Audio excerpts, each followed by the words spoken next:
CAO, Bella Vanilla. Hey, right, I'm Kate, and this is a cigar vlog. So, another infused offering from CAO, because they're just ever so stellar at these. This one comes wrapped in a cedar sleeve, has a good couple of caps on it. Must be at least a double, maybe a triple, not entirely sure. Give me a second here, my camera decided to come loose. I was trying to shield my mic from a little bit of a breeze and ended up completely screwing up how it was sitting there. Okay, go ahead and yank this, preferably without ripping the cigar in half. So the whole reason why they end up packaging these little cedar sleeves is because the accepted best way to the accepted best way to light a cigar is using a piece of cedar, either a cedar spill or cedar veneer, something like that, something cedar, because cedar imparts a light, sweet woodiness, which is always welcome to the party. That said, this is an infused cigar, which should be vanilla, and hopefully this will be better than Moon Trance.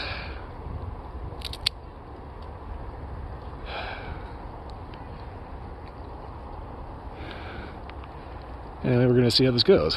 So the whole thing about infused cigars and flavored cigars in general is the actual tobacco flavor doesn't really play the biggest role as much as the infusion does. Straight away, you get a big waft of vanilla right when you light it.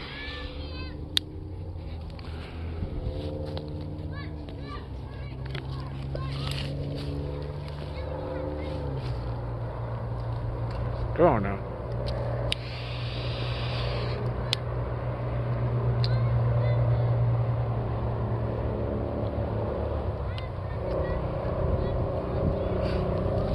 So it's pretty clearly a sweetness, kind of sweetened tip.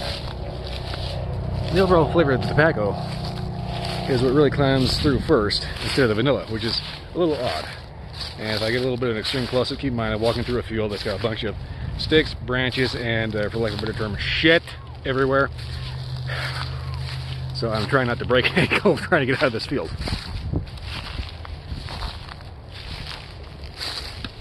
Virgil Hill has subtle vanilla in it. Overall, that's really not very strong vanilla flavor right from the get-go here. So this is very subtle vanilla, rather, I want to say peppery tobacco.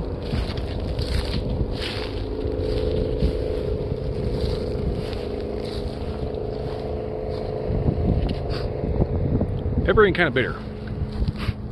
Well, anyway, I'm gonna get back onto the sidewalk here and smoke this down about the first inch, see if anything wakes up, see if that infusion kind of pops out a little bit more, and also hope that those little kids over there don't end up bombing my video. Anyway, back to you in a bit. Believe it or not, this is running about an inch in, but for some reason, burning very lopsided. I can kind of half chalk this up to my light because it kind of wasn't really cooperating with me. So, but I'm still kind of curious as to whether or not this is maybe one of those cigars that CAO cranks out by the B team. Anyway, the overall vanilla has definitely ramped up quite a bit, but just like the Moon Trance, it kind of doesn't really mesh with the actual flavor of the tobacco. That said, the tobacco does mesh a little bit better than it did with the Moon Trance. Moon Trance had this weird kind of coconut candy thing. This kind of tastes. Have you ever gotten like a vanilla ice cream bar coated in chocolate? Kind of like that, but crap. You know, it's like that. It's kind of like got that cheap chocolate, artificial vanilla kind of thing, you know.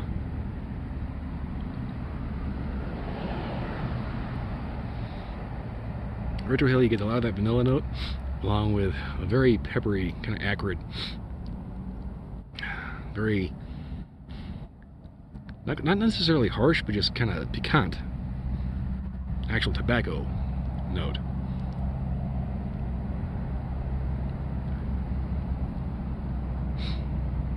It's so weird. It's like they had one thing in their head when they decided they wanted to make a flavored cigar, but the cigar they paired the flavoring with didn't go. Because the actual tobacco flavor is kind of very peppery, a little piquant, a little on the spicy side. but it's laced with this vanilla weird that kind of sort of doesn't really mesh very well with the spiciness of the overall tobacco.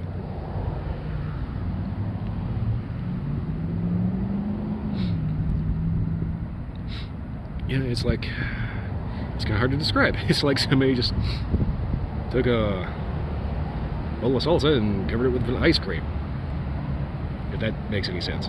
Well, anyway, I'm gonna go ahead and smoke this down to the halfway point. I'm probably gonna yank the band because he's tending to get a little annoying. I'm gonna smoke this down to the halfway point and see if anything gets any better. Honestly, the way that this track record for these has been going, I don't have high hopes. Anyway, let's see it halfway. Alright, just got to a proper halfway point here. The ash just decided to fall off on its own accord. So far, the ash is doing something kind of strange. It's getting really weirdly flowery and kind of flaking off. I don't know if this is just due to a bad light or if maybe this is a cheapo that's been kind of zhuzhed up a little bit. So far, it's kind of striking me that these things are kind of like the cheap filler that you find in a bundle. You know, you get a bundle of cigars that has like a bunch of 5-packs or 2-packs or, you know, a couple of onesies here and there. And it's like, this is one of those kind of little not quite so great ones that they just use just to take up space, more or less.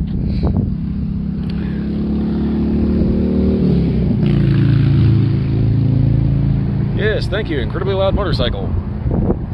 Okay, so anyway, what I was saying before still stands. The flavor of the infusion, at least I think it's an infusion, is this really kind of artificial vanilla on top of a very spicy, slightly harsh, bitter cigar.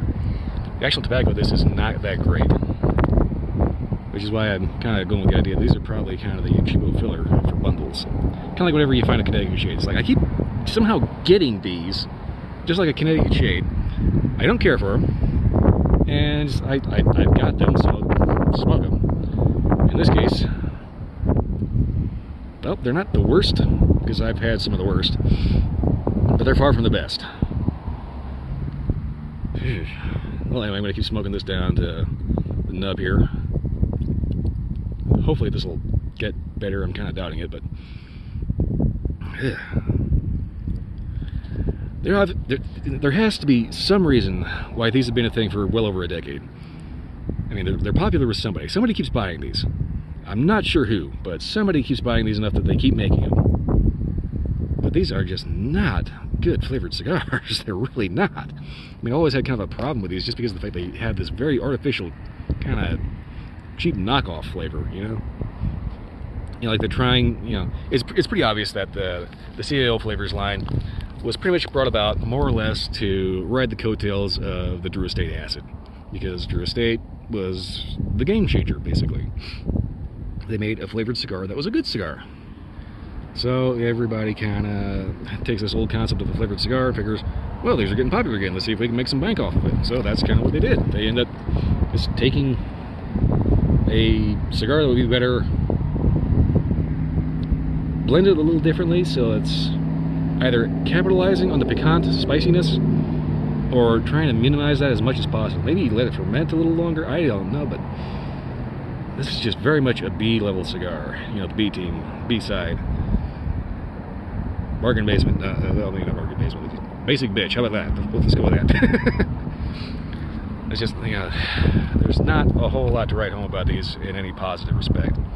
You know, the vanilla is there, but it's just, the overall tobacco of it is just horrible.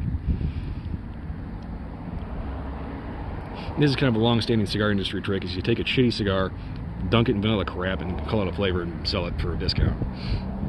Way to get rid of, just, I guess, old stock that you just happen to have lying around that you need to get rid of. I don't know. Quick cash grab? I don't know.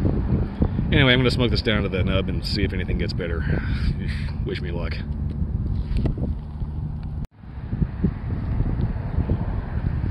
Alright, excellent point to wrap this up. Flavors are basically getting hot and washed out. So, yeah, basically flavors being pretty consistent all the way through. As in, pretty consistent. Yeah, I really can't recommend this to anybody. When you drink with it, don't drink anything with it. Preferably pass. These are, you know, it's like I don't know how the hell I keep getting these. I do. It's like with Connecticut Shades. It's like I order a bundle and If it's a flavored bundle, it's going to have these in it. It's like if you're a bundle of anything else, it's going to have a Connecticut shade. It doesn't have any flavor. But this does have flavor, it's just not good flavor. Okay, keep in mind, it's not terrible, the worst of the worst. But for flavored cigars, you can do a lot better than this. And the whole time I'm smoking this, I just keep thinking to myself, who keeps buying these? To the point where they keep making them. I mean, somebody's buying them. Anyway, that somebody ain't gonna be me, because these are just ugh. A vanilla flavoring that doesn't fit with the actual tobacco of the cigar. The cigar itself is piquant, spicy, bitter, and just has kind of an air of cheapness about it. So too does the actual vanilla flavoring. I don't know if it's actually an infusion or just what they do with it, but they really need to rethink this cigar. Then again, they keep selling them, so I guess they, you know, they're kind of going with the if it ain't broke, don't fix it philosophy. In this case, I think you could probably still fix it. Beyond that, though, there's not much else to say other than definitely pass on these. Find something better for the money. Other than that, that's pretty much all I got. If you like this video or any other video, like, subscribe, leave me a comment. Let me know if you actually enjoy these things. Other than that, I go in with check out my Twitch stream, which is Sundays and Wednesday nights, midnight to 2 a.m. If you missed the stream live, it's up for like a week or two afterwards.